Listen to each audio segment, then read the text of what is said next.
Hi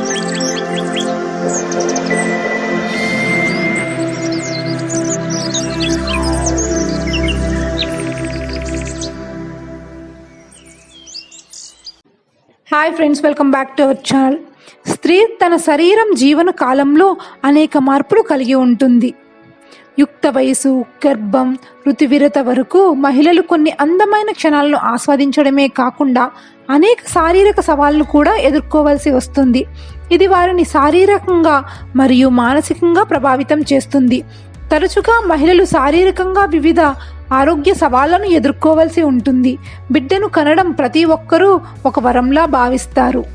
కానీ పిల్లలు లేని వారిని కుటుంబం మరియు సమాజం చాలా నిర్లక్ష్యం చేస్తుంది.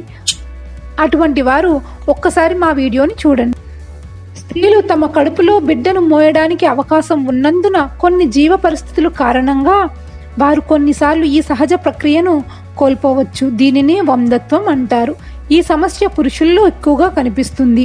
మహిళల్లో వందత్వానికి సంబంధించిన కొన్ని లక్షణాలను మనం విస్మరించకూడదు. అయితే దానికి గల కారణాలు ఏమిటో ఇప్పుడు చూద్దాం.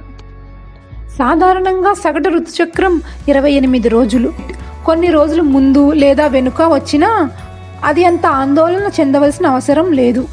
ఇది పూర్తిగా సాధారణం. అయితే మీ పీరియడ్స్ నిలకడగా క్రమరహితంగా ఉంటే, ఆలస్యంగా లేదా ముందుగానే సంభవిస్తే అది అండోత్సర్గానికి సంబంధించిన ప్రాథమిక రుగ్మతగా సంకేతం కావచ్చు.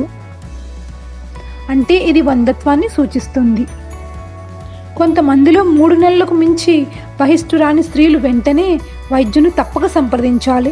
వరుసగా 3 నెలలు బహిష్టు రాకపోవడం అంటే అండోత్సర్గము సరిగా లేదని అర్థం. అండోత్సర్గము గర్భవతిగా ఉండడంలో అంతర్భాగం. మీ ఋతుక్రమం సరిగా లేకుంటే అండోత్సర్గము సరిగా జరగదు మరియు మీరు గర్భం దాల్చే అవకాశం కూడా చాలా తక్కువగా ఉంటుంది. స్త్రీలు ఋతుక్రమం అయినప్పుడు రక్తస్రావం అవుతుంది. అయితే మీరు మీ ఋతుచక్రాల మధ్య లేదా సంభోగం తరువాత రక్తస్రావం కలిగి ఉంటే అది గర్భాశయ పాలిప్ లేదా ఫైబ్రాయిడ్ లేదా గర్భాశయ గాయం యొక్క సంకేతం కావచ్చు. ఇవన్నీ మహిళల్లో వందత్వానికి సూచికలు కావచ్చు.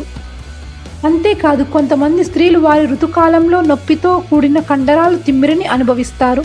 కానీ ఈ తిమ్మిరి చాలా భయంకరంగా ఉంటే మీరు చక్రం అంతటా మరియు సంభోగం సమయంలో నొప్పి మరియు అసౌకర్యాన్ని అనుభవిస్తే మీరు ఎండోమెట్రియోసిస్తో బాధపడుతున్నారని అర్థం. ఇది పెల్విక్ నిర్మాణాల యొక్క మచ్చలను కలిగిస్తుంది మరియు సంతానోత్పత్తిని తగ్గిస్తుంది. ఈ పరిస్థితి స్త్రీల అండానికి ఎఫెక్ట్ చూపిస్తుంది. సో ఇలాంటి ఋతుచక్ర సమస్యలు ఉన్నప్పుడు తప్పనిసరిగా డాక్టర్ని సంప్రదించండి. వారి సలహాలతో సంతాన భాగ్యాన్ని కలగండి.